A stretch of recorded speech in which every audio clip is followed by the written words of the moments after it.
Sveiki, ar jūs kada nors susimastėte, kas yra VSD? O tai Valstybės saugumo departamentas.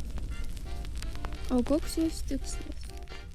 Tikslas – rinkti ir teikti žvalgybos informaciją sprendimų priėmėjams bei valstybės aukščiausioms institucijoms, analizuoti, prognozuoti visuomeninius, politinius bei ekonominius procesus, susijusius su grėsmėmis nacionaliniam saugumui ir kartu su kitomis nacionalinį saugumą užtikrinančiomis institucijomis, užkardyti valstybės nacionaliniam saugumui kylančias grėsmes.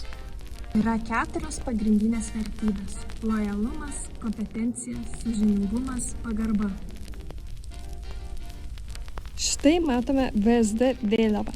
Šioje vėliavoje pavaizduota mėlynas audeklas apsiūtas sidabriniais skūtais. Mėlyna spalva reiškia ištikimybę, tvirtumą ir sąžiningumą. Vėliava įrėminta sidabrinėmis juostelėmis, kurių kampuose pavaizduotos į centrą nukreiptos alebardų viršūnės. Vienoje vėliavos pusėje ovaliame raudoname skyde pavaizduotas Lietuvos herbas.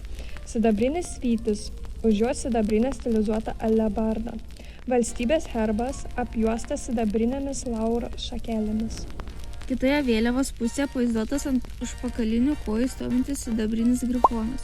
Priekinėse letenose laikantis vėliavą Kaspina su lotynišku devizu Patria et Veritas, reiškiantis tėvynė ir tiesa.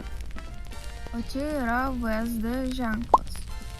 Valstybės saugumo departamento ženkle vaizduojamas grifonas, mitologinė būtybė su erelio galva, sparnais ir liūto liemeniu, įkūnijanti žvėrių ir paukščių valdovo savybes. Heraldikoje grifonas simbolizuoja budrumą, akylumą, jėgą ir išdidumą. Vykdydamas žvalgybą ir kontrolžvalgybą, VSD bendradarbiauja su kitomis valstybės institucijomis ir partneriais užsienyje, kitų valstybių žvalgybos ir saugumo institucijomis. Svarbi VSD veiklos dalis yra ir grėsmių šalinimas. Tais atvejais, kai tai įmanoma padaryti paties departamento pajėgomis arba bendradarbiaujant su teisėsaugos ir kitomis kompetentingomis institucijomis. Ir štai trumpas pasakojimas apie VSD.